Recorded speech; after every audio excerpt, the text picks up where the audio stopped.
Olá, sejam muito bem-vindos hoje ao 9º episódio do E Agora Doutor, programa do Eco Medical Center. Para quem não sabe, o Eco Medical Center é um centro médico, fica aqui na Água Verde, em Curitiba, Rua Goiás 70, e a gente consegue oferecer todo tipo de especialidade, exame em um só local. Então você que fica naquela rotina, faz uma consulta aqui, faz um exame lá, retorna para cá, faz um procedimento em outro lugar, essa jornada aí que demora uma semana, 2, um mês, aqui no Eco você consegue fazer tudo em um único local.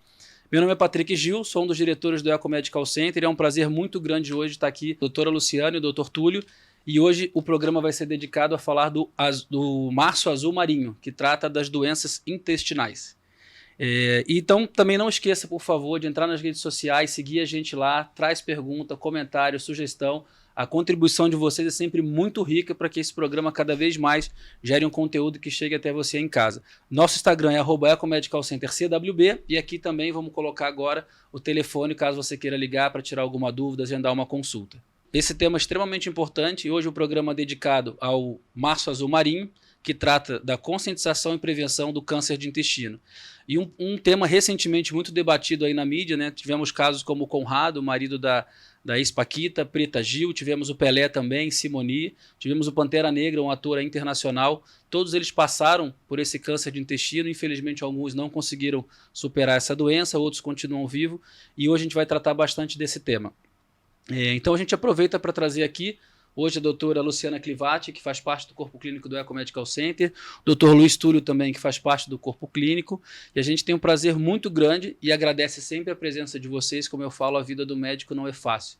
É consultório, é procedimento, é cirurgia, é plantão, é filho, é uma série de demandas, congresso. Então agradecer o tempo de vocês, a gente sabe o quão precioso é e difícil ter vocês aqui. Então, para a gente já começar entrando no tema, eu vou pedir que a doutora Luciana, em seguida o doutor Túlio, se apresente para o nosso público de casa. Boa tarde, Patrick. Boa tarde, doutor Túlio. Muito obrigada pelo convite para a gente falar de um assunto tão importante quanto a saúde intestinal. Então, eu sou Luciana Clivati, eu sou coloproctologista, sou formada há 5 anos pelo Hospital Santa Rita de Maringá. Tenho título de especialista pela Sociedade Brasileira de Coloproctologia. Obrigado pela sua presença. Cidade de Maringá. Tem audiência aqui também, morei lá em 2018, aos finais de semana, cidade maravilhosa. Maravilhosa. Doutor Túlio.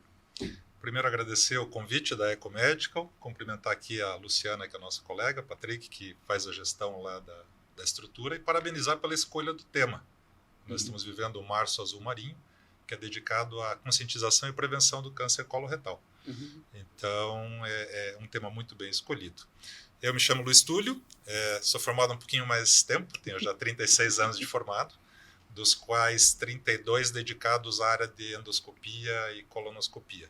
Também sou gastroenterologista com título de especialista pela Federação Brasileira de Gastroenterologia, membro da Associação Americana de Gastroenterologia e também membro internacional da Sociedade Europeia de Endoscopia Gastrointestinal. Vamos discutir bastante o tema e ficamos à disposição tanto dos teus questionamentos como que venham do público. Maravilha. Hoje é um programa muito especial porque eu costumo dizer, né, a doutora Luciana, bem no começo, acreditou no projeto do Eco, como todo projeto inovador, né, não é fácil no começo, então é um prazer e uma honra muito grande ter vocês aqui, que lá atrás, quando muita gente não acreditava, acreditou com a gente. Começamos e hoje, graças a Deus, as agendas estão enchendo, a coisa está funcionando.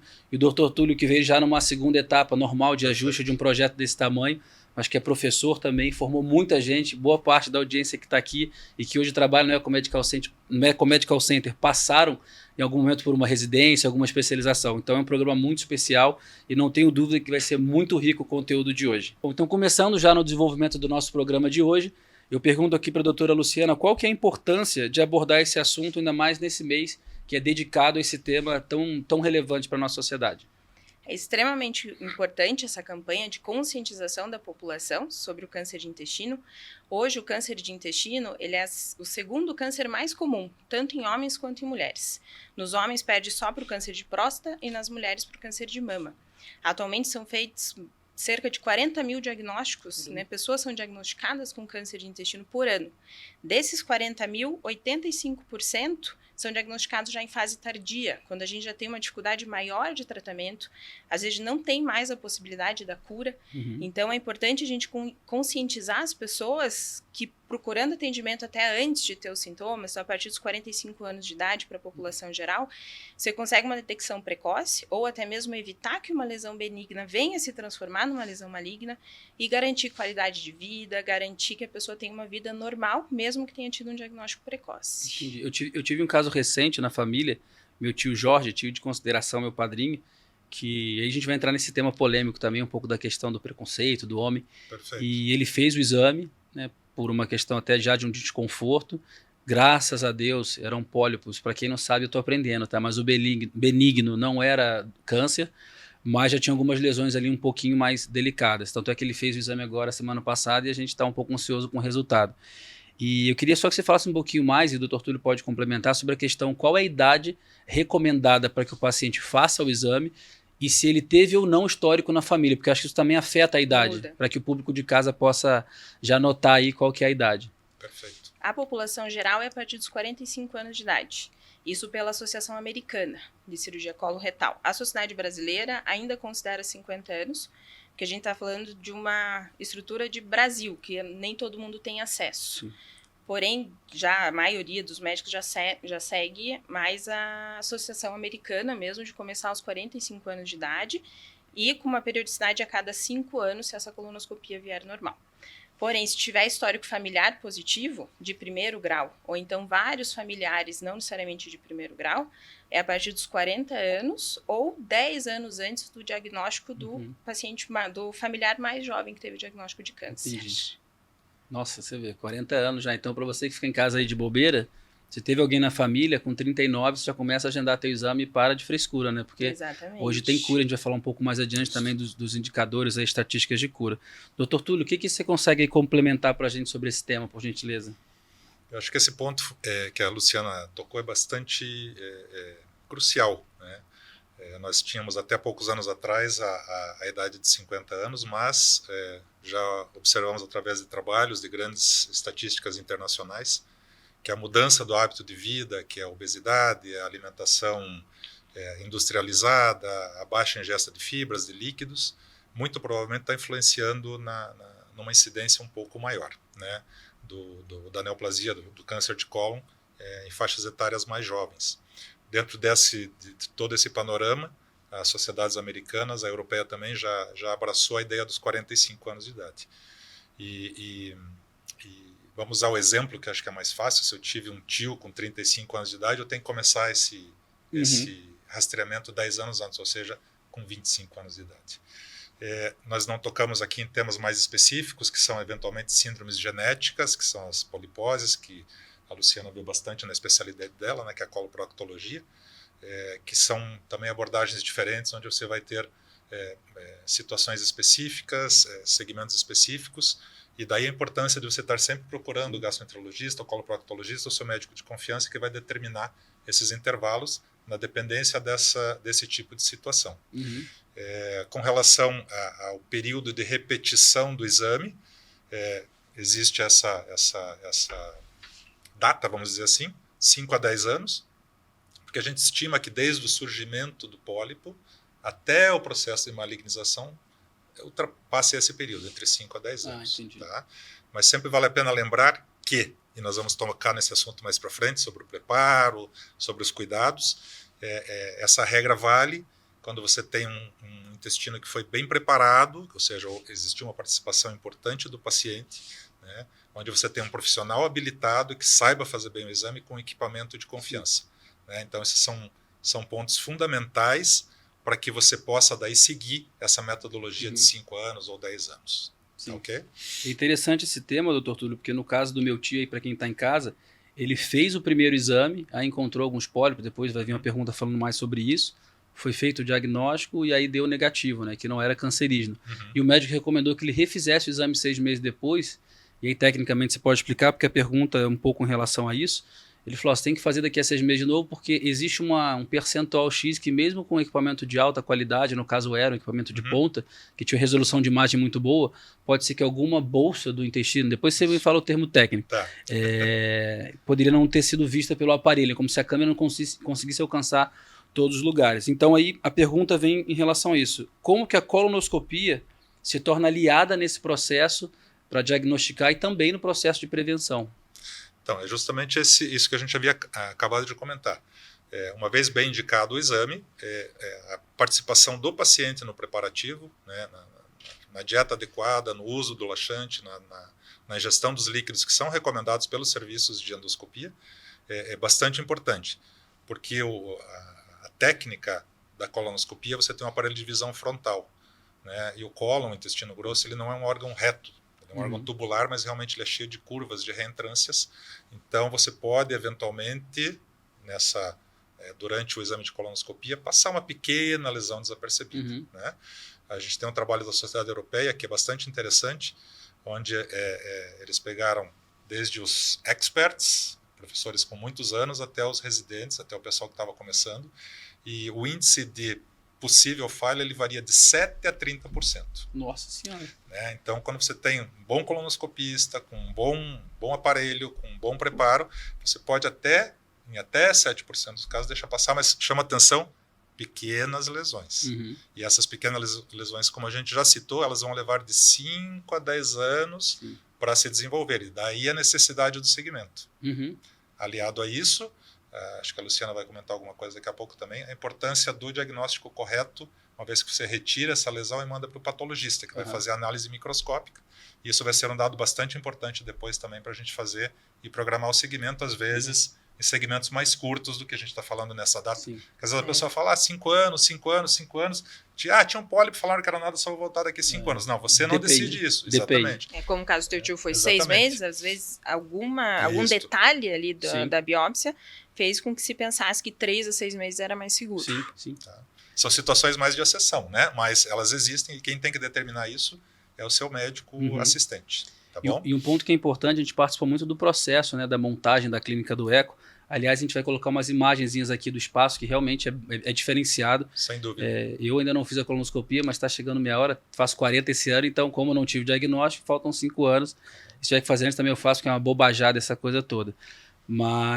E é impressionante assim como a estrutura ela foi toda criada para também que haja um conforto do paciente. A gente tem som ambiente, a temperatura controlada, as cores, o leito um pouco mais largo. Então bota um pouco da imagem aqui para a gente depois, Val, para o pessoal ver, né? Equipamento de ponta, eles foram extremamente rigorosos com os equipamentos que a gente teriam lá, e depois, vendo a operação funcionar, a gente que é leigo entende o porquê do equipamento de ponta com alta resolução de imagem, e por que não um equipamento mais antigo ou de segunda mão, onde realmente o médico não consegue ver essa lesão dessa maneira.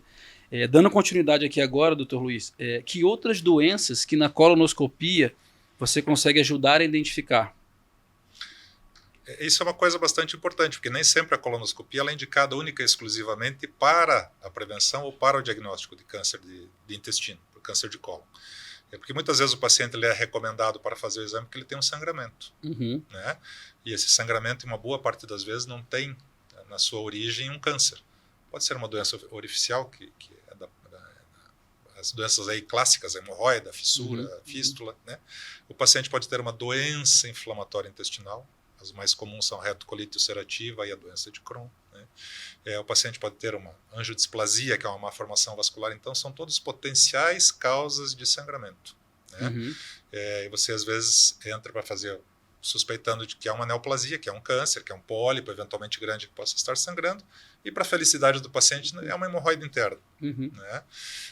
Da mesma forma, a doença diverticular, a gente consegue também fazer o diagnóstico. Não de diverticulite, a doença diverticular, que é natural também da idade dos pacientes. Entendi.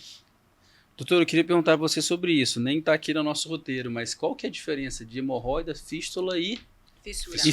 Fístula. Fissura, perdão. Fístula e hemorroida. Tá, esse acho que é um grande tema, porque muitas vezes já vi a pessoa tratar, né, ou comentar, leigo, como se fosse tudo a mesma coisa. Sim. Qual que é a diferença? São bem diferentes. Então, a hemorroida, a doença hemorroidária, então, hemorroida todo mundo tem, que são as veias hemorroidárias que a gente tem no ânus. São cerca de 11 veias ali. A doença hemorroidária, ela acontece quando as veias perdem o seu lugar, elas acabam inchando e elas deslizam. Então, o paciente vai perceber, pode ter o sangramento, quando ela é mais interna, principalmente, mas ele vai perceber um aumento, um abaulamento ali na região do ânus. A fissura, ela é um corte no ânus. E ela acontece geralmente por um esforço na hora de evacuar, essa é a principal causa, né? Isso falando de fissuras típicas, casos típicos realmente desse tipo de lesão. E a fístula é um trajeto que liga a parte interna ali do reto com a pele.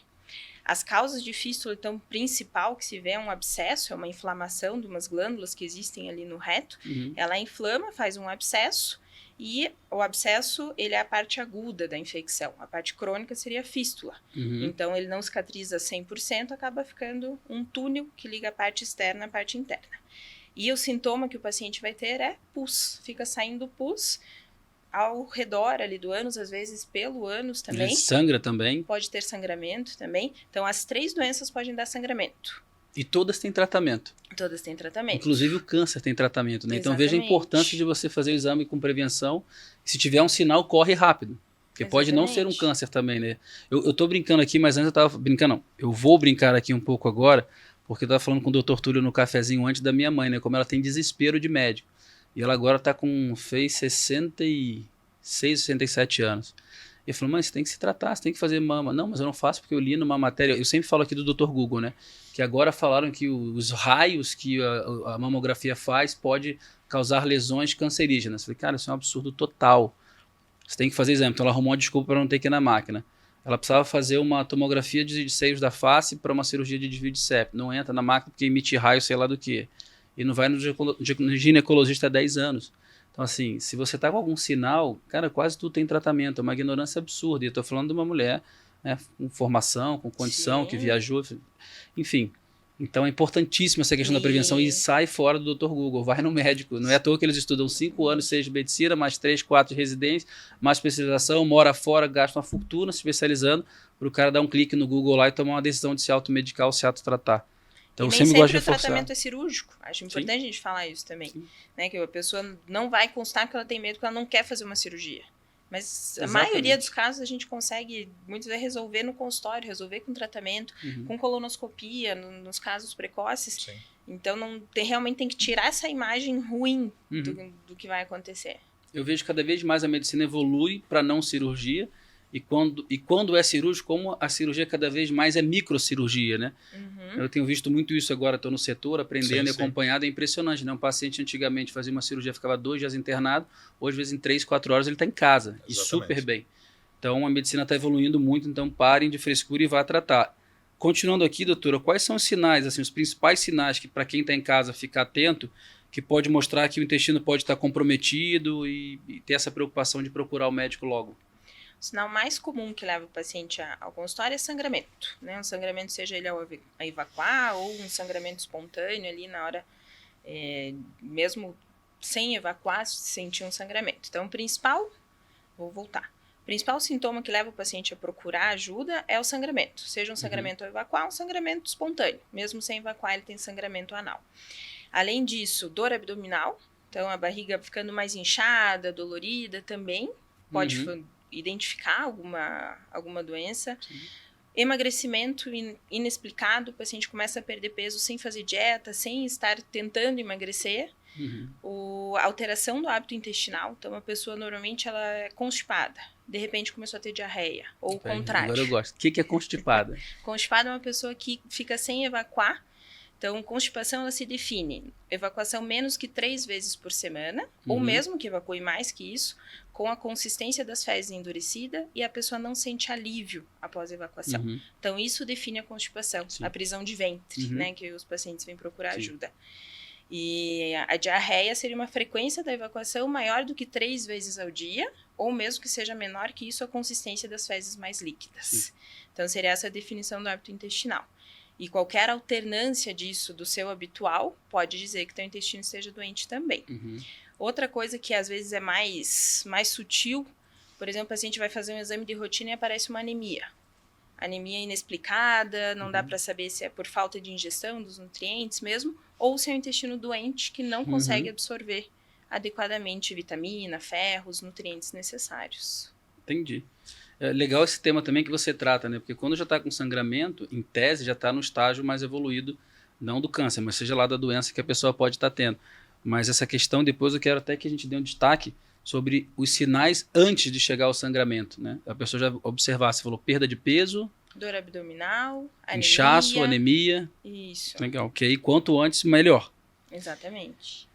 Mais um ponto aqui, doutora Luciana, seguindo. Então, e ao surgirem esses sinais que você colocou aqui para a gente agora, o que o paciente deve fazer? Ele tem que procurar endoscopista direto, ou ir até o colonoscopista, ir até o coloproctologista? Qual que é o primeiro encaminhamento que ele deve seguir? Ele tem que buscar um atendimento médico, né, uma consulta, seja ela com coloproctologista, seja com gastroenterologista, porque às vezes com uma simples conversa, né, uma anamnese, uma conversa detalhada com o seu médico, um exame físico, a gente já consegue fazer muito diagnóstico a partir do exame físico, e aí então vai ser analisado se realmente precisa fazer o exame endoscópico ou não.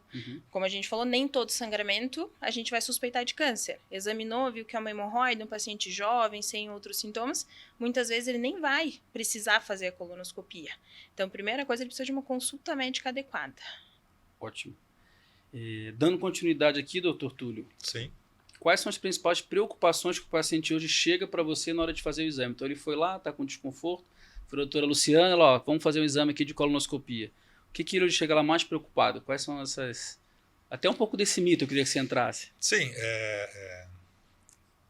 uma das coisas que o paciente geralmente, isso não é só na nossa especialidade, né, é o medo anestésico. Então a pessoa, mas doutor, vai ter anestesia? A gente fala, graças a Deus. Eu descobri depois, perdão, não posso perder esse tema, que no Japão faz sem anestesia. Isso, exatamente. Então fala sobre isso, por favor. Podemos falar Deve também, ser não tem péssimo, problema, né? Mas enfim.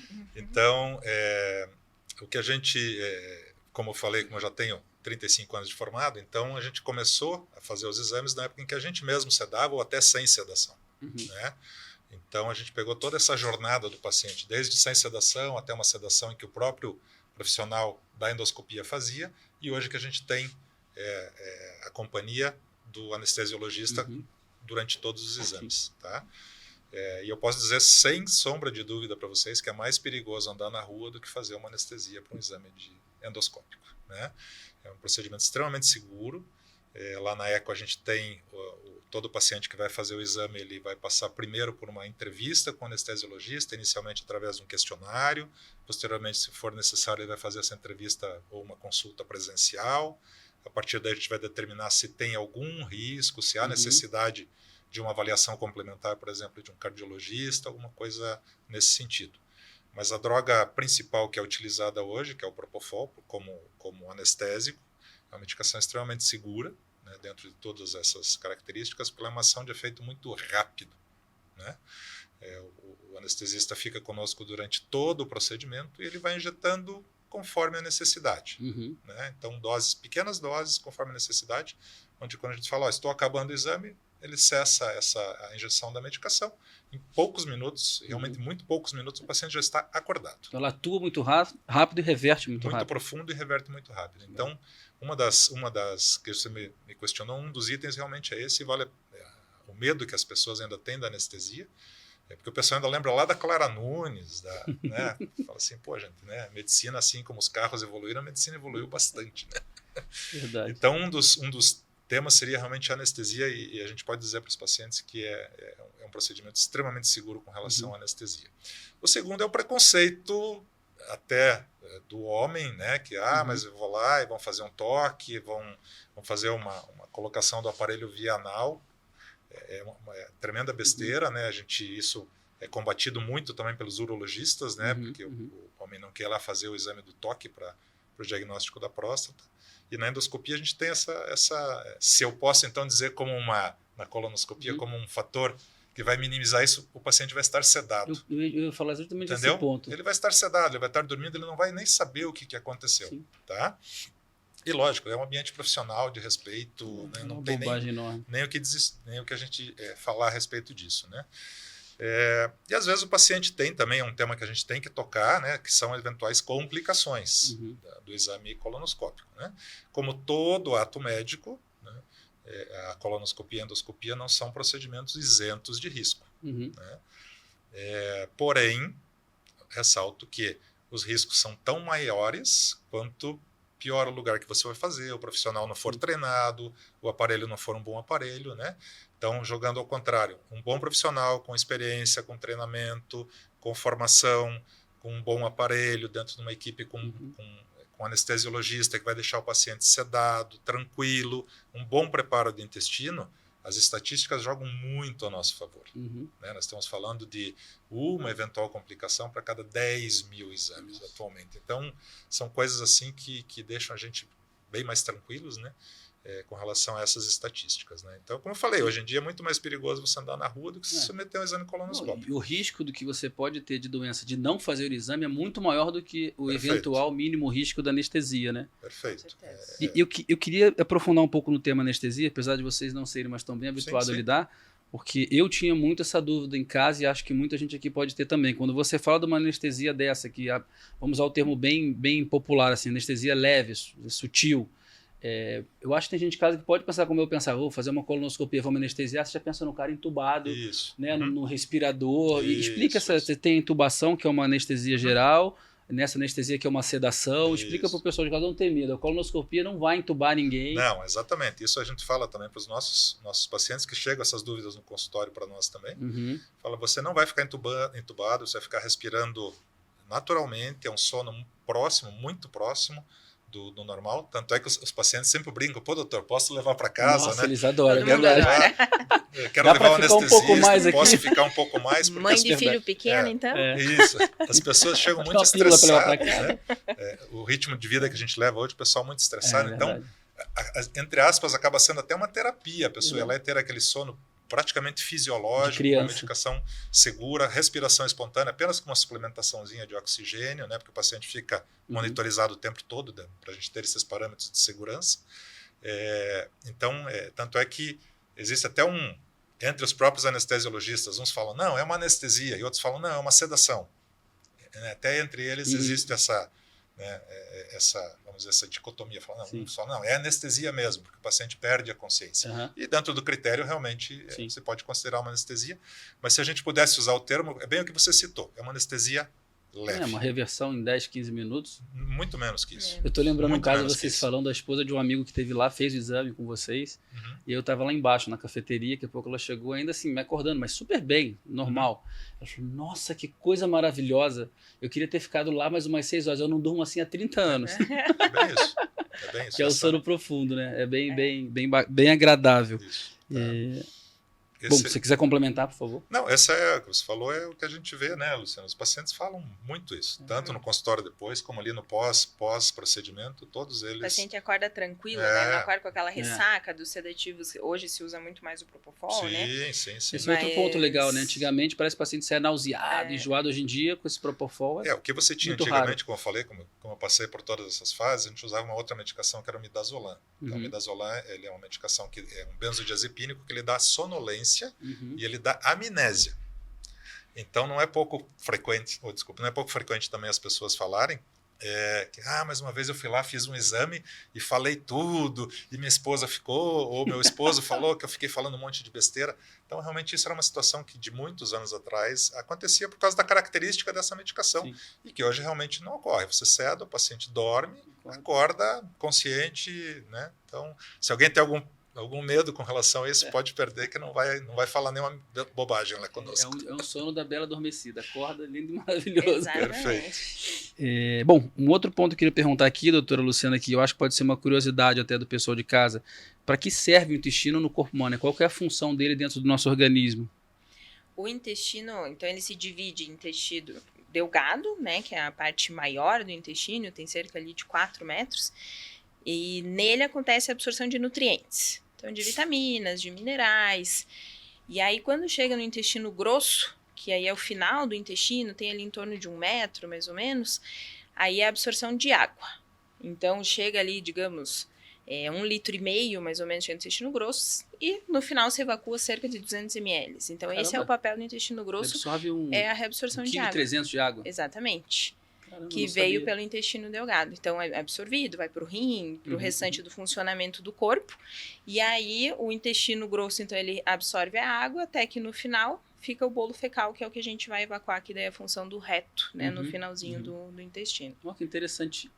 1,3 kg de água? Que mais ou menos. Caramba. Exatamente, que é absorvido. É muito bom, eu adoro essas curiosidades, assim, você imaginar. E agora, essa água vai para todo o organismo, não? Ela é absorvida, o rim faz toda essa filtragem e tudo mais, mas ela é absorvida para o corpo. Caramba, interessante. 1,3 kg, né? Cada grama de água tem 1 ml.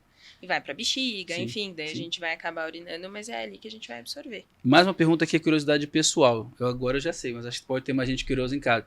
Para que serve esse tal desse apêndice? O que serve esse trem ali? E Atualmente, o que é também, né? Porque muita gente pode não saber em casa. Sim, o apêndice ele é como se fosse um resquício. Existem até algumas teorias de que o apêndice ele serve como uma função imunológica. Uhum. Mas não é algo assim que a gente não tem não é totalmente comprovado, são teorias realmente. E hoje a gente vê que o apêndice serve mais para dar apendicite mesmo, e ele é como se fosse um extra ali no intestino, que aí ele acaba fazendo inflamação, infecção em alguns casos, mas ele não tem uma função específica no corpo. Ele não vai fazer falta se você precisar fazer uma apendicectomia. Perfeito. Bom, então só lembrando um pouquinho aqui do Eco Medical Center, reforçando para vocês, né, que hoje a gente tem profissionais de alto gabarito, como hoje tem a doutora Luciana, doutor Túlio. Nosso corpo clínico já conta com 250 médicos e vamos chegar ao final do ano com 350. Tem entrado em média por mês de 10 a 12 médicos e que nos deixa muito feliz que 90% desses médicos são indicados pelos colegas que já estão no Eco Medical Center. Então, a gente é muito criterioso nessa seleção do corpo clínico, formação, histórico dele, inclusive no Conselho Regional e Federal de Medicina, e a gente está preparado para atender vocês. Lembrando que lá também você pode fazer todos os exames, todos os tipos de consulta em um só lugar. A gente tem check-up, tem exame de imagem, exame de sangue, exame cardiológico, exame de imagem como a colonoscopia e endoscopia. O doutor Túlio também faz exame de endoscopia. Então é um centro médico bem completo. Siga a gente nas redes sociais, @ecomedicalcentercwb, e no telefonezinho que vai aparecer aqui embaixo também, você consegue entrar em contato com a gente. E não deixa de trazer perguntas, sugestões e inclusive críticas construtivas para que esse programa possa levar o máximo de conteúdo para você aí de casa.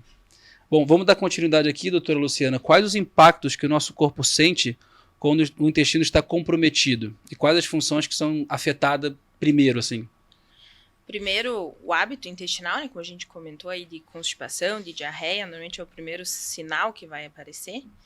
Mas a pessoa pode sentir bastante cansaço, fadiga, né? Se tiver um intestino inflamado, no caso das doenças inflamatórias intestinais, ou até mesmo com câncer, tá com anemia, porque ocorre o consumo ali, né, das células vermelhas do sangue. Então, o cansaço é bastante evidente, emagrecimento, como a gente já comentou, que também pode ser um sintoma, procurar ajuda, e essa alteração do hábito intestinal. Né, são os principais. Dor abdominal também pode acontecer, um inchaço na barriga, mas tudo isso pode dizer que está comprometido. Entendi. E para a gente complementar essa parte do bloco, a demora de um diagnóstico muitas vezes pode estar atrelada a um preconceito envolvendo esse exame de colonoscopia. Tem algum impacto disso no consultório, né, quando o paciente já chega lá mais debilitado? Com certeza. A demora no diagnóstico faz com que o tratamento ele seja mais difícil também. Né? Então, por exemplo, um câncer que ele é diagnosticado mais avançado, ele é um câncer que já cresceu, ele pode estar obstruindo ali o intestino, ou ele pode estar invadindo os órgãos que estão em volta do intestino, ou até mesmo a distância, que é a metástase, né? Faz implantes de câncer em outros órgãos, quando ele já está bastante avançado. No caso, por exemplo, do inflamatório intestinal, que a pessoa não procura ajuda, mas tem diarreia, tem sangramento, também que pode ser câncer, mas pode ser uma doença inflamatória, pode evoluir com complicações dessas doenças. Então, perfurar intestino, pode fazer com que também obstrua o intestino, porque faz uma inflamação tão grande que o intestino fecha. E aí, quando a gente vai tratar, a gente tem que fazer muitas vezes cirurgias muito maiores, que vão trazer um impacto na vida do paciente muito maior. Uso de bolsa de colostomia, por exemplo, né, ou de ileostomia, dependendo qual altura do intestino que vai ser exteriorizado. Ou até mesmo a gente não conseguir resolver mais o problema do paciente, ser algo incurável a partir de certo momento. Exatamente. E uma pergunta, doutor Túlio, sobre isso, acho que pode os dois falar, mas o que é o pólipo, né? Porque eu agora convivo lá dentro do Eco e tive esse caso meu, não, porque tem pólipo, não tem pólipo. O que é o pólipo? O que provoca, o que pode acentuar, o que pode, assim, vamos dizer, pode propiciar que o pólipo desenvolva mais, assim. Perfeito. A gente tem que lembrar assim que o aparelho digestivo como um todo, da boca até o ânus, ele é todo revestido pela mucosa, né? E o índice de regeneração da mucosa, a velocidade de regeneração é muito alta. É só você observar, às vezes você faz um pequeno corte ou você vai no odontologista, um machucadinho ali, a cicatrização é muito rápida. Isso devido a esse alto índice de regeneração da mucosa.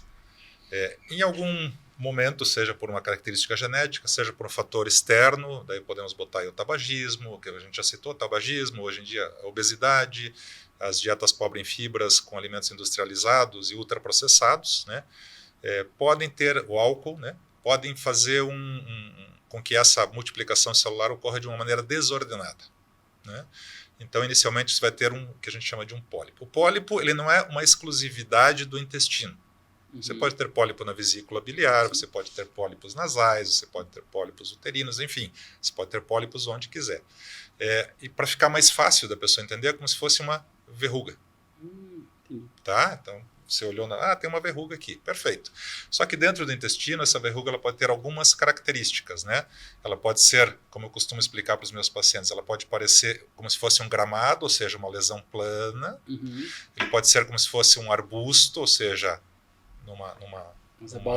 abaulado, ou ele pode parecer como se seja uma árvore com um tronco, tá? E a gente chama isso de lesão plana, pólipo subpedunculado ou pólipo pediculado, né? Naturalmente que alguém até já pode ter falado assim, mas o plano provavelmente ele está mais próximo ali da mucosa, dos vasos sanguíneos, então se eu tiver uma lesão como essa e ela malignizar, muito provavelmente eu vou ter o que a Luciana falou, né? Uma evolução mais rápida da doença e um pior prognóstico. Tá? Já na outra ponta, quando eu tenho esse pólipo que parece uma arvorezinha, às vezes a malignidade ou a degeneração maligna vai começar na copa lá da árvore do pólipo. Sim. Então, até ele atravessar todo o pólipo e chegar na parede intestinal, isso pode demorar mais tempo. Entendi. E isso é um fator super importante para quando a gente está realizando o exame.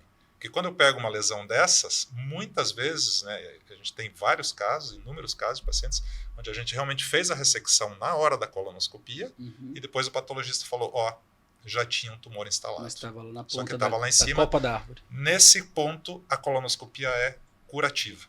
O paciente não precisa fazer nenhuma cirurgia, nenhuma quimioterapia, nenhuma radioterapia, absolutamente mais nada. Né? Tanto é que eu até brinco com os meus pacientes quando eles chegam lá com esse tipo de situação, eu falo, você nem precisa mais jogar na Mega Sena, que a tua você já ganhou.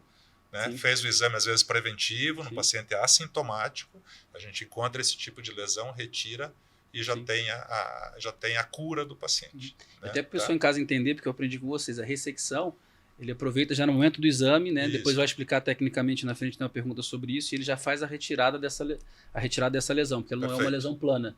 Então você consegue retirá-la com o equipamento ali na hora. E ela já cicatriza e tudo, né? Pelo que eu... na realidade, até alguns tamanhos de lesão plana, vamos dizer assim, até aproximadamente 20 milímetros, aí até 2 centímetros, você já pode fazer essa ressecção no próprio ato já da colonoscopia, para evitar uma nova anestesia, um novo preparo e tudo isso. Tá?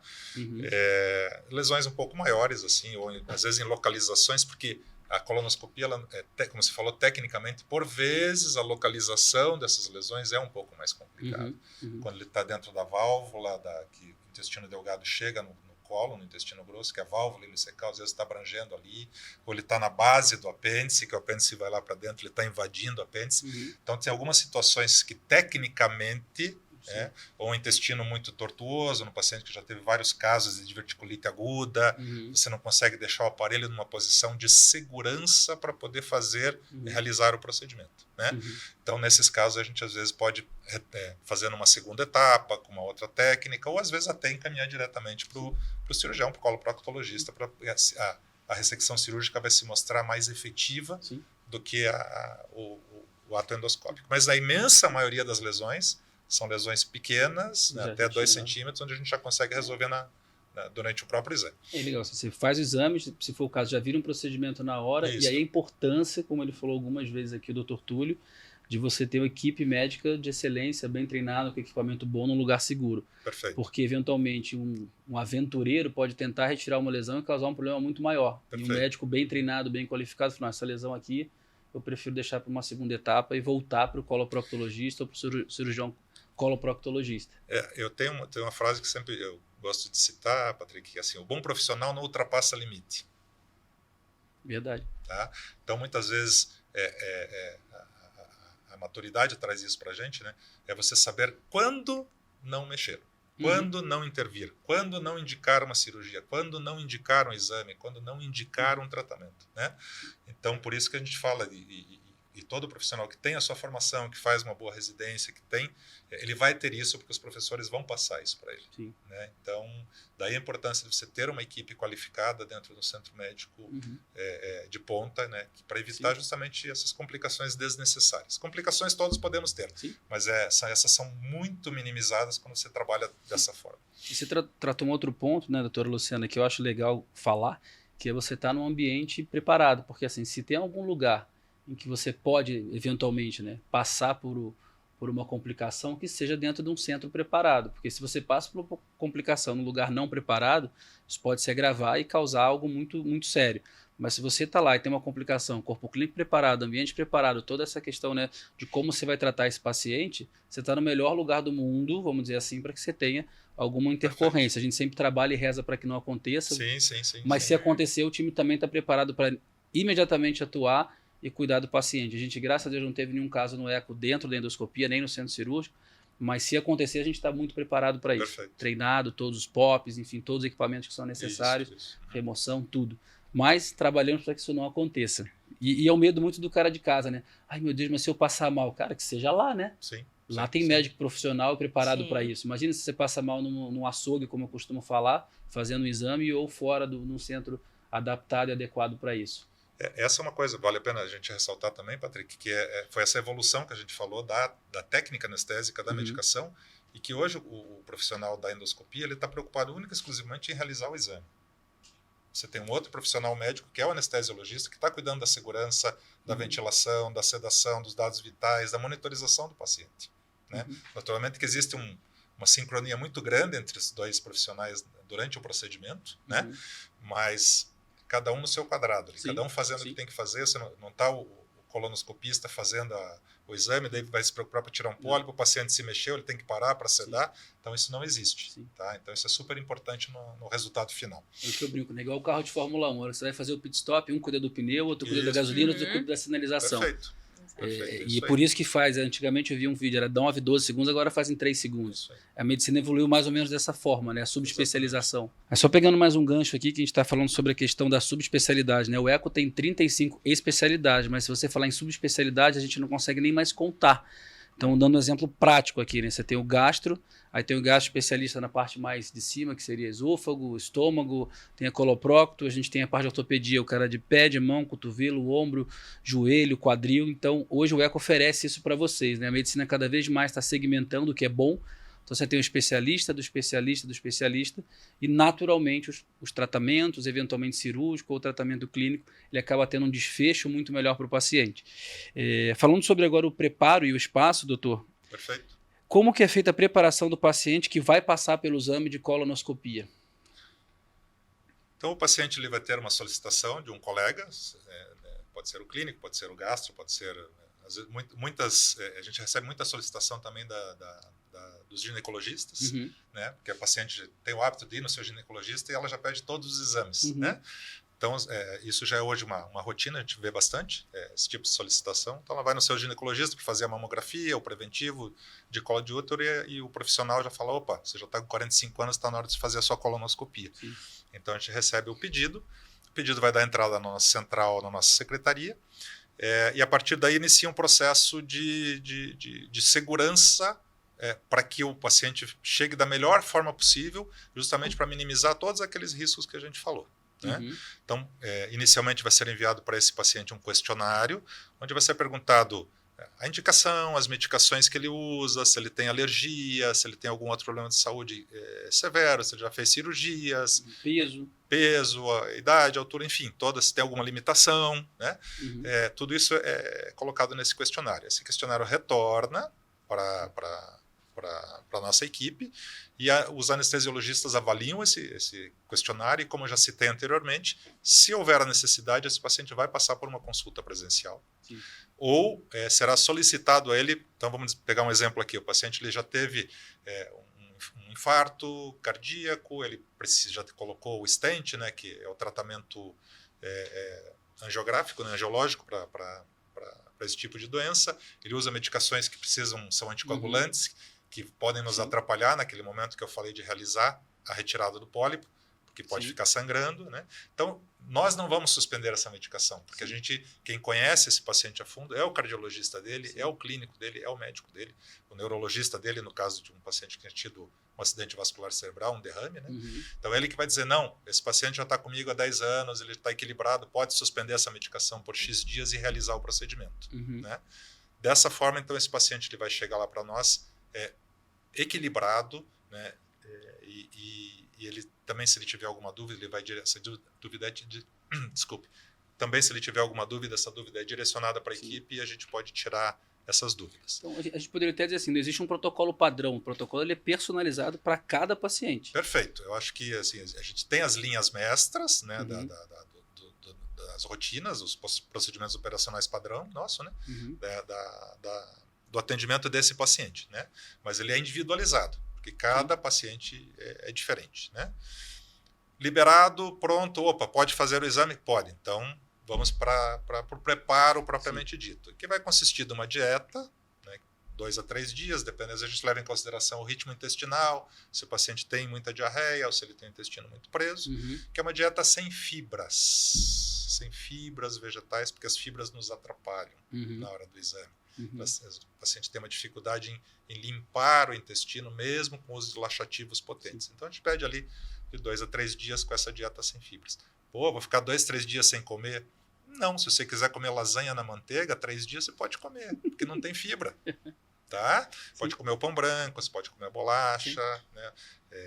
A macarronada, como a gente falou, batata, ovos, enfim. Mas quem come rico em fibras vai ter que dar uma segurada 3 dias. Só nesse momento, exatamente. Sim. E daí ele vai fazer uso de um laxativo. Realmente, a gente precisa, diferentemente, por exemplo, de uma endoscopia digestiva alta, onde a gente vai examinar o estômago, onde o próprio jejum já faz com que o órgão fique preparado para que a gente faça o exame, o cólon, o intestino grosso, a gente precisa dar esse empurrãozinho, vamos dizer assim, que é com o uso dos laxantes, que também já melhoraram bastante.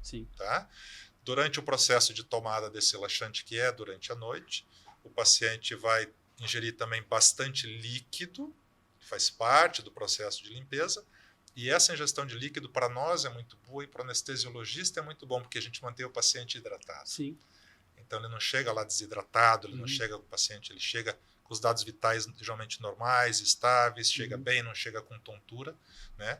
E a gente sempre diz, a parte mais chata do preparo realmente é o uso do laxativo.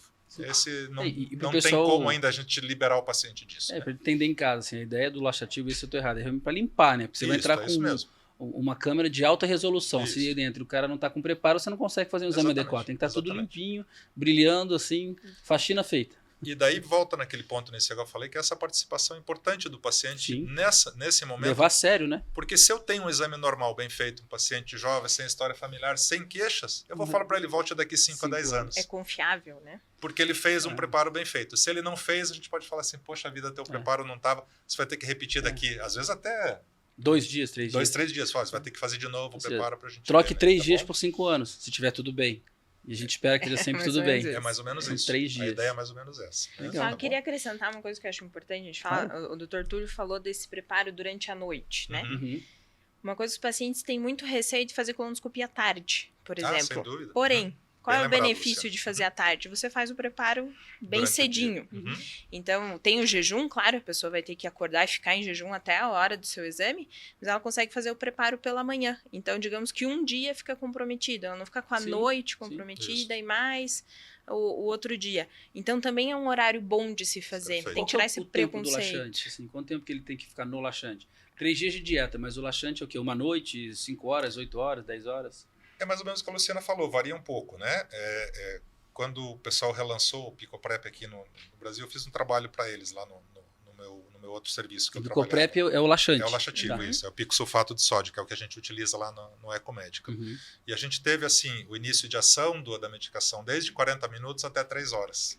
Então variou um pouco, variou bastante também realmente nos pacientes. Mas geralmente é isso. Ele vai começar a tomar por volta das 19, 20 horas, a primeira dose, depois a outra dose por volta das 22, 23 horas, e daí ele vai ficar indo no banheiro durante a noite. E ele pode tomar líquido até água até 3 a 4 horas antes do exame. Sim. Daí entra isso que a Luciana acabou de comentar, que eu acho super importante também. Para o paciente que pode realizar o exame à tarde, porque ele fala assim, doutor, mas eu não consigo ficar sem tomar água. Não, mas você não vai ficar sem tomar água. Você vai tomar, vai fazer parte do teu preparo, Sim. começar às 6 horas da manhã, por exemplo, e ficar tomando água até meio-dia. É muito mais fácil, né? E daí Você ele vem ficar à fazer o noite exame levantando para ir no 2, banheiro, não 3 da tarde. descansa. Isso. Então tem gente que prefere realmente, né, ter essa opção de passar o dia, depois ele vai para casa à noite, dorme e no outro dia vida normal. Sim. Né? Tá? Então eu pensando muito bem lembrado pela Luciana. O conforto da rotina é muito mais fácil, né? Você fazer de manhã e ter o exame à tarde que você ficar à noite indo no banheiro um monte de vezes. Sim, né? sim, um pouquinho mais cansativo. Aqui tem uma outra pergunta, doutor Luiz, que depois do exame, né? O paciente terminou o exame, recuperou, correu tudo bem. Existe alguma coisa que ele deva se preocupar, alguma indicação? Qual o cuidado que ele tem que ter? Ou não há cuidado nenhum? Não. A gente sempre tem que lembrar isso. Como a gente acabou de comentar aqui, o preparo, ele, por mais que ele esteja hidratado, seja feito dessa forma que a gente acabou de citar, o paciente ficou algumas horas em jejum, ele por mais que seja num grau menor, ele teve uma desidratação, ele recebeu um sedativo endovenoso, né? Então a gente pede para que esse paciente permaneça em repouso nas horas seguintes, né? Então, de maneira geral, a gente pede para que tire o dia. Mas assim, alguma alimentação, beber muita água, não beber algum tipo de refrigerante? Isso é super importante. A gente pede para que o paciente, chegando em casa, já tome muito líquido, justamente para repor. Sim. Líquido à vontade, o que ele quiser, né? Uma boa parte das vezes, hoje, a gente faz a colonoscopia associado à endoscopia digestiva alta, principalmente em termos preventivos. Sim. Né? Desculpe o termo, mas doutor, eu queria aproveitar e já fazer a minha endoscopia também, fazer os dois. Com a mesma sedação, mesma anestesia bom, e tal. Já faz tudo de uma vez. Exatamente. Então, às vezes, alguns pacientes podem se sentir um pouquinho nauseados, mas é muito raro. É muito raro. Tá? O que a gente insiste muito é isso. Pela sedação, ficar em repouso, evitar de dirigir, principalmente, de operar máquinas.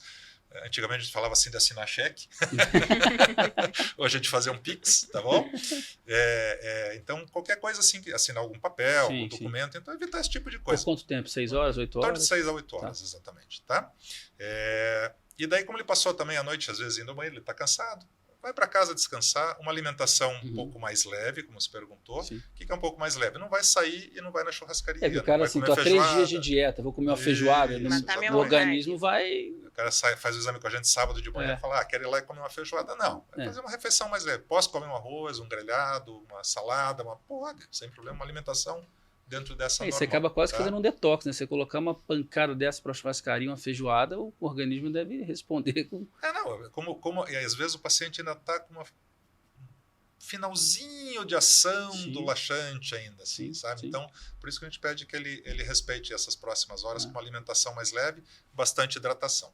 Se foi realizado algum procedimento, ou seja, se a gente retirou algum pólipo, né? Ou até mesmo se você fez alguma biópsia, né? O sangramento de biópsias é extremamente raro, mas ele pode acontecer.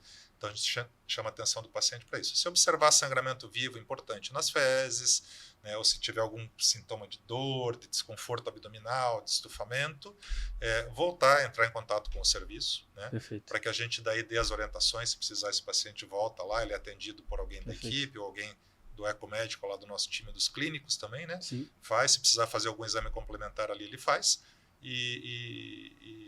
E a gente soluciona essa questão para o paciente também. Então, em resumo, alimentação leve, bastante hidratação e observar se ele tem algum sintoma, né, sinal ou sintoma referente ao procedimento. Que seria um sangramento importante ou uma dor que não existia. Que não era normal. Tá? Isso, exatamente. Tem um outro ponto que eu queria perguntar, já porque a gente vai entrando na parte que eu gosto bastante, que são os mitos ou verdades.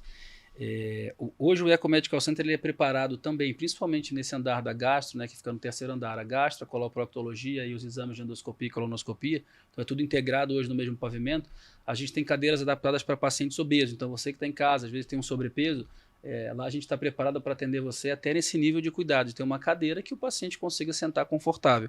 Existe algum tipo de recomendação ou não, quando o paciente ele eventualmente é obeso ou hipertenso, para que seja feito esse pedido de exame? O que muda na rotina dele?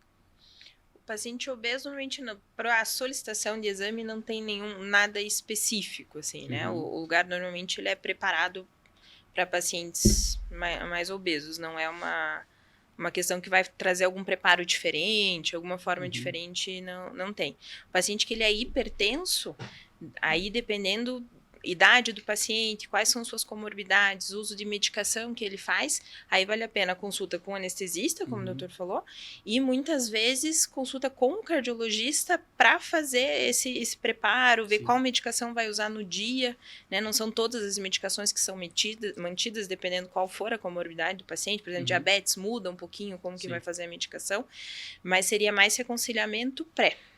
Entendi. Aí tem isso que o Dr. Túlio falou de integrar o contato do médico dele que cuida com o coloprocto ou com quem vai realizar o exame com o anestesiologista, né? Então ele vai estar cuidado ele quase que por uma junta médica para realizar esse exame ou procedimento. O mais seguro possível. Última pergunta, você não está aqui, mas é uma minha. Eu vi que hoje em dia tem um exame que fala de fezes, de sangue oculto nas fezes, enfim, mas é um exame que ele é feito exame de sangue, eu não sei se no exame de fezes. Primeira pergunta é isso, que exame é esse do tal do sangue oculto nas fezes, né? Se ele é feito nas fezes, no sangue, pelo exame de sangue, e uma vez que isso é detectado, se também é um indicativo para o paciente ir para um exame de colonoscopia. Com certeza. É um exame feito nas fezes, então esse exame ele é um pouquinho chato de ser feito porque ele tem uma dieta preparatória, porque ele identifica hemácias, ele identifica o sangue que a gente não vê, né? O paciente chega com sangramento, a gente já sabe que tem um sangramento. Então, o sangue oculto, ele serve como também um exame de rastreamento para o câncer de intestino.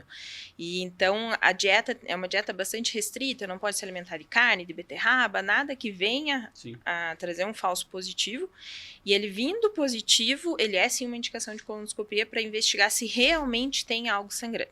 Porém, se ele vier positivo, não quer dizer necessariamente que tem alguma coisa acontecendo, porque existem várias situações que fazem falso positivo. Por que a gente não faz em todo mundo hoje em dia? Então, o sangue oculto a gente acaba ficando reservado para as pessoas que não têm acesso à colonoscopia. Então, a gente vê isso muito no SUS, esse pedido para rastreamento, ou até mesmo o paciente que tem um risco muito grande de fazer colonoscopia, etc., a gente pode usar ele como exame de rastreamento. Mas o padrão ouro mesmo é fazer a colonoscopia. Se tiver acesso, o paciente tiver condições de fazer, é a colonoscopia. Entendi. Outra coisa que é legal, né? Assim, no ECO a gente tem esse cuidado muito grande, sabendo quem são os médicos que estão lá dentro, que é pedir o que o paciente precisa, né? Nem mais nem menos, é o que realmente é necessário para ele. Então, essa personalização do atendimento é fundamental para entregar o nível de excelência, de cuidado que a gente quer ter com o nosso paciente. E agora entrando na parte que eu gosto bastante, são os mitos ou verdades, e rufem os tambores aí. Bom, essa parte é uma parte bem legal, a gente acaba buscando muita coisa na internet, porque quem está em casa, leigo, assim como eu, tem um monte de curiosidade de mitos que a gente escuta pela cidade. Eu acho que aqui é uma oportunidade muito bacana de vocês esclarecerem isso e a população tirar esses mitos da frente. Então, o primeiro ponto que eu queria colocar, que não está na lista, então já é uma preparação para vocês. Uma vez eu ouvi dizer que fazer cocô com celular sentado, né, ou seja, você perde o foco do que está fazendo, fica ali 20, 30 minutos, pode causar hemorroidas, ou fissuras ou fístulas. Mito ou verdade? Verdade. Então, o uso de celular ou qualquer outra fonte de desvio de atenção, né? Antigamente era o gibi, o shampoo, palavras cruzadas. Qualquer coisa que faça você ficar mais tempo do que o necessário sentado no vaso, porque a posição que a gente fica sentado acaba forçando a região ali do ânus. Então, é principalmente para doença hemorroidária. A fissura nem tanto, porque a fissura é mais mecânico o corte mesmo. Mas ali você fica sentado com o celular, você fica interrompendo o retorno das veias. Então, essas veias hemorroidárias, elas vão inchando, inchando, inchando. Uma pessoa que já tem uma predisposição a ter uma doença hemorroidária genética ou que tem o intestino mais preso, enfim, ela acaba piorando por ficar esse tempo todo sentado. Então, o ideal é sentou, evacuou, lavou, né? Não usar papel higiênico e foi embora. Uma vez eu vi um médico falar isso, cara, você senta, faz, vai embora, pra quê ficar ali um tempão? Exatamente. Bom, doutor Luiz, a gente falou um pouco do tema, então eu vou virar a pergunta. Mito ou verdade, anestesia ou a sedação usada no procedimento pode representar algum tipo de dependência para o paciente, já que fala que é tão bom esse negócio? O Propofol, por si só, você não vai ter a dependência, tá? Não tem como, tá? Até porque são medicações extremamente controladas, receituário especial, são medidas especificamente para clínicas e tudo mais, então o paciente não vai ter acesso. E o caso mais famoso que todo mundo conhece, todo mundo até fala, aquela medicação do Michael Jackson, doutor, é essa mesmo, né? Então, a medicação que, se não for utilizada por um profissional no ambiente controlado, o paciente pode e ele pode ir a óbito e não Sim. ficar dependente, né? Uhum. Com relação ainda, durante, às vezes, algum procedimento, principalmente na colonoscopia, que pode querer ocasionar um pouquinho de dor, junto com o propofol, às vezes o anestesiologista associa um opiáceo, Uhum. né, que é uma medicação analgésica, tá? Porém, a dose que ele utiliza é muito baixa e é muito pequena. Uhum. É só o suficiente para que o paciente tenha um pouquinho mais de conforto, né? Não é Sim. utilizado de rotina também, tá? Eu falo isso porque a gente tem uma epidemia na América do Norte, Uhum. né, de opiáceos aí, com dados alarmantes aí, em torno de até 100 mil óbitos de pessoas abaixo de 30 anos de idade. Isso hoje? Hoje. Caramba. São dados atuais, né? Pelo uso de opiáceos, mas aí é uma outra discussão, por causa do tipo de analgésico que eles usam lá e tudo mais, não vem ao caso agora, para uma Então, outra, assim, tirando, uma outra situação aí, né? tirando Tá? o Michael Jackson, que não fez uso medicinal, Isso, vamos dizer assim, né? exatamente. Mas é um tema interessante você que está em casa. Quem vai fazer um exame não está correndo risco, vou ficar dependente porque Não. aquilo me deu um sono profundo, Hipótese agradável. hipótese Não alguma. há esse risco. Então Não. eu diria não. Até Agora, porque, como a gente comentou ali, o tempo de eliminação dessas drogas que são utilizadas Muito de 6 a 8 horas. É É um tempo uso eventual, né? É. Não é um uso que você vai fazer Sim. endoscopia Isso, toda semana a exatamente. partir de agora, né? mas eu gosto de ter uma polêmica por isso, mas o Michael Jackson usou Propofol Isso. e ele morreu. Mas peraí, ele botou um cara dentro da casa dele e pagava pro cara administrar Propofol Isso. para ele chegar tempo no inteiro. nível de uma overdose. Além Não é do- isso, é uma além dose do muito que pequenininha. a gente sabe que existiam nesse caso específico uma sinergia de outras drogas, Sim, não era só o sim, Propofol, existiam sim. outras No medicações. ambiente assim, não né? controlado, Não. enfim, tudo errado. Então Tudo não há o exceção. risco. Tudo Não há o exceção. risco. Não existe o risco, tá bom? Doutora Luciana, mito ou verdade que uma pessoa saudável faz cocô uma vez por dia? Existe uma frequência certa? Mito. Ou adequada, né? Porque certa é uma palavra que Não dá para não dá. limitar. Certo ou errado. Isso é um mito. Na verdade, isso é muito individual. É o normal. Se a gente fosse falar qual é o normal na literatura, é evacuar de 3 vezes ao dia até 3 vezes por semana. Uhum. Contanto que essa evacuação ela seja satisfatória, então a pessoa ela se sente aliviada depois que ela evacua, que a consistência das fezes seja normal, pastosa, não seja nem endurecida nem muito líquida, Uhum. e que ele não fique desconfortável no restante do período. Então é muito individual. Uhum. Perfeito. Mais uma pergunta, doutora Luciana. É muito comum ouvir que comer fibra ajuda na saúde do intestino. Mito ou verdade? Verdade. A fibra ela é extremamente importante para a saúde intestinal. Então, ela é o substrato que vai fazer o volume das fezes. Mas não, então vai fazer um volume exagerado. Pode até fazer, em quem ingere muita fibra e pouca água.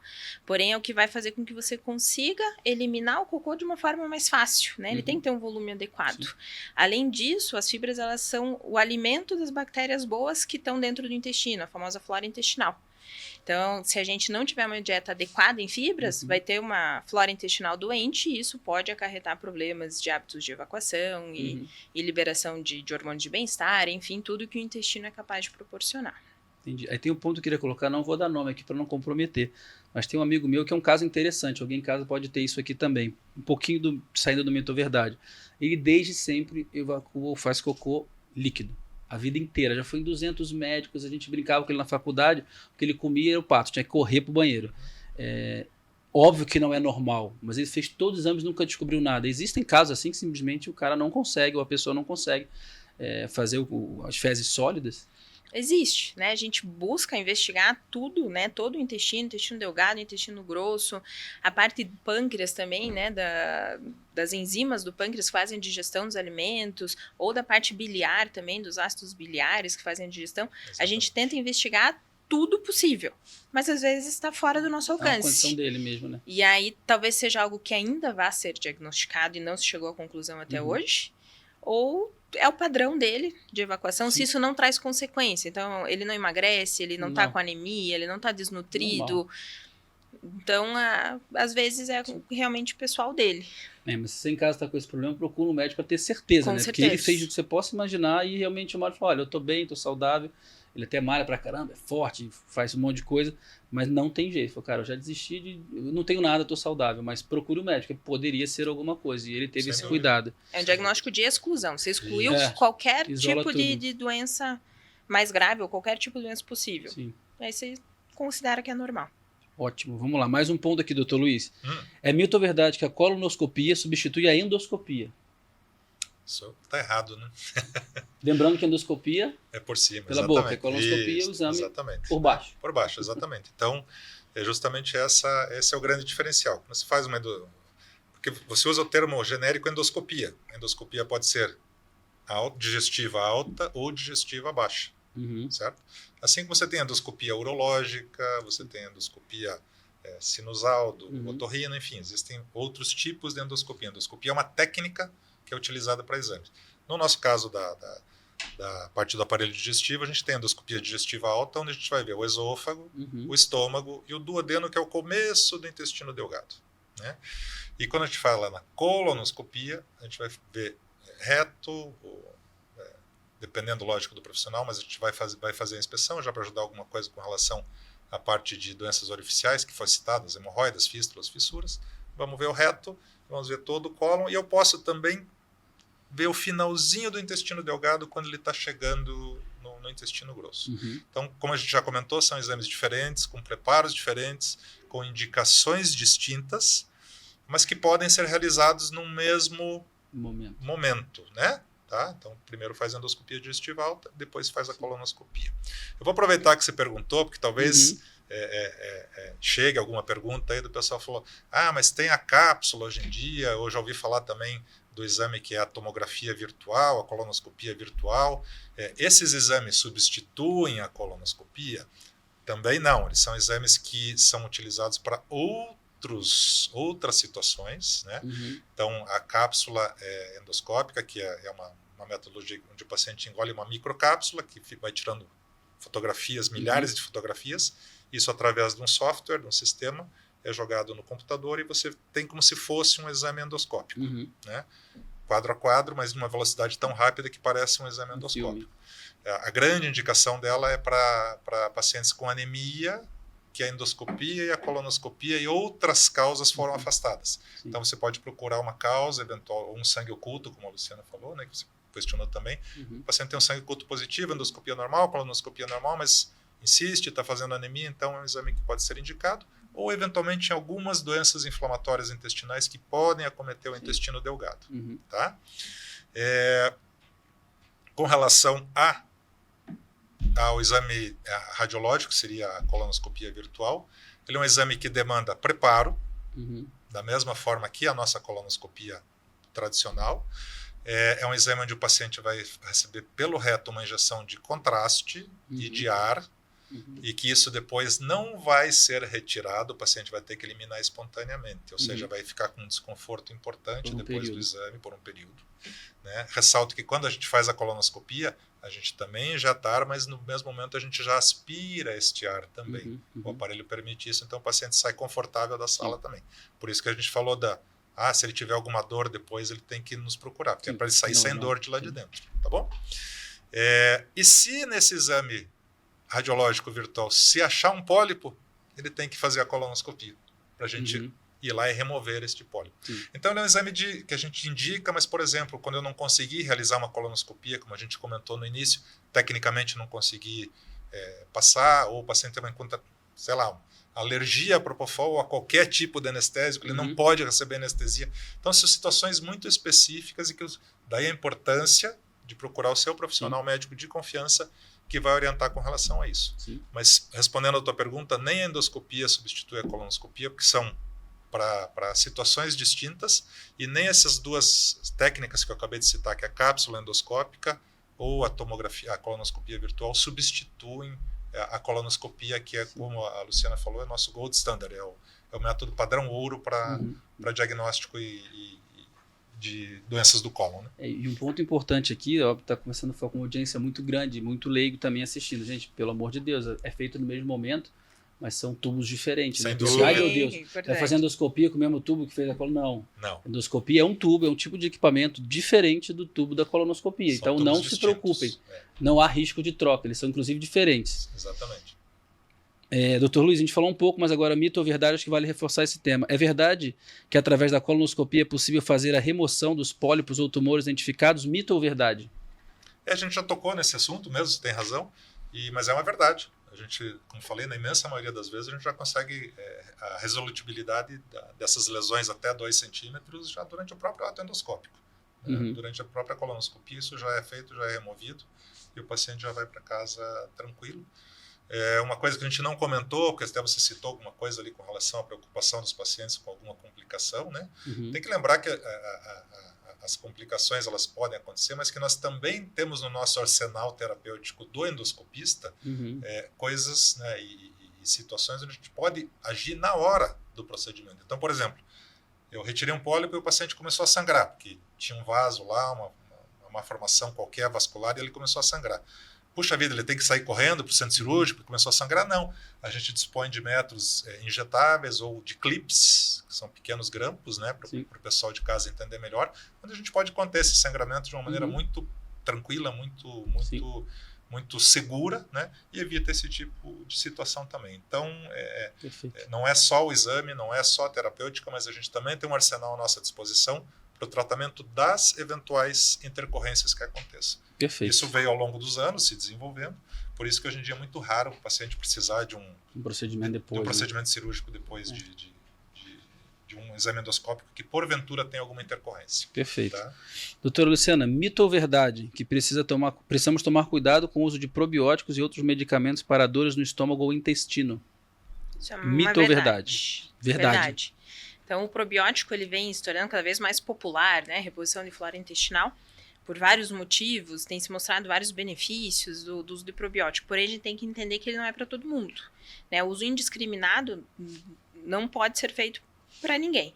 Então, o que acontece? Probiótico, por exemplo, paciente que tem uma imunidade baixa, seja por uso de medicamentos, que ele faz um tratamento de alguma doença que precise de imunossupressão, ou então que tem uma doença que diminui a imunidade, paciente com câncer, com uma doença inflamatória intestinal que está numa atividade muito alta, ou um paciente transplantado, enfim, a imunidade está mais baixa. Se ele usar o probiótico, essas bactérias, em vez de elas fazerem um equilíbrio, elas se sobrepõem e podem fazer uma infecção, pode trazer malefício em vez de benefício.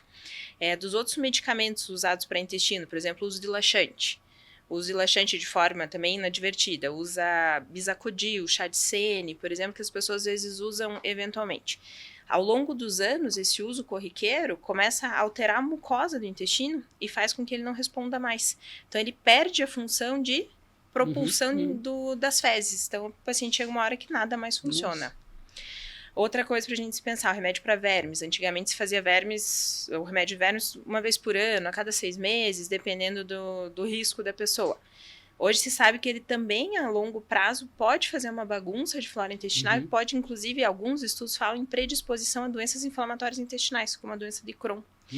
Então, nenhum medicamento deve ser usado de forma inadvertida, né? Sempre é bom conversar, ver se realmente você tem indicação daquela medicação, conversar com o seu médico. Fuja do Dr. Google, como eu sempre falo, né? Vai Exatamente. lá e vai no profissional qualificado. Nem tudo é para todo mundo. E aí o último ponto aqui do mito ou verdade, trata um pouco sobre um dos temas que você colocou. Mito ou verdade que a síndrome do intestino irritável evolui para um câncer ou doença de Crohn? Isso é mito, né? O intestino irritável é um intestino que ele é mais sensível do que o habitual. Então, é um intestino que ele vai ter dor, ele pode ter diarreia, pode ter intestino preso. Porém, ele é uma doença totalmente benigna, que ela não vai evoluir para nada pior.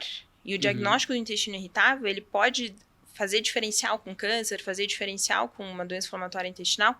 Então, a gente define que é um intestino irritável quando a gente fez toda a investigação, como a gente falou do teu amigo, faz toda a investigação e não tem doença de Crohn, não tem nenhum câncer, não tem nenhum outro problema no intestino, mas o paciente continua tendo sintoma. Então, aí a gente pode definir como uma síndrome do intestino irritável. Perfeito. É um diagnóstico de exclusão de também, exclusão, né? Isso mesmo. Dos exames negativos. Né? Partindo para o final agora, queria que o Dr. Luiz, em seguida a doutora Luciana, a gente fala aqui da dica de ouro, né? Então, estamos hoje num programa dedicado ao Março Azul Marinho, que trata aí da prevenção do câncer de intestino. Quais são as dicas de ouro, doutor? Hoje como colonoscopista e também como endoscopista, a gente pode pegar um gancho nos dois, que você daria para o nosso paciente para que ele se previna dessa doença. Acho que a dica número 1 é o que a gente comentou bastante durante a nossa discussão aqui, que é a realização do exame preventivo e seguir o que a gente tem de mais moderno em termos de trabalhos e de ciência, que é a partir dos 45 anos de idade. Não deixar de fazer o seu exame. Né? Isso para a população em geral. Né? Para o paciente sintomático não tem nem o que discutir, ele vai procurar imediatamente. Vai procurar o profissional que vai ver da necessidade da realização do exame. Isso pode ser em qualquer idade. né?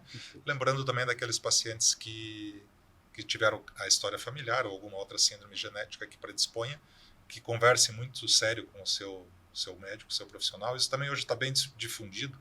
O próprio colega que tem um caso desse já orienta para que a família toda faça, mas que é bom a gente sempre ressaltar isso aí. Então a dica número 1 seria não fuja do seu médico, não fuja do seu exame, não tenha preconceito com relação à realização do exame, né?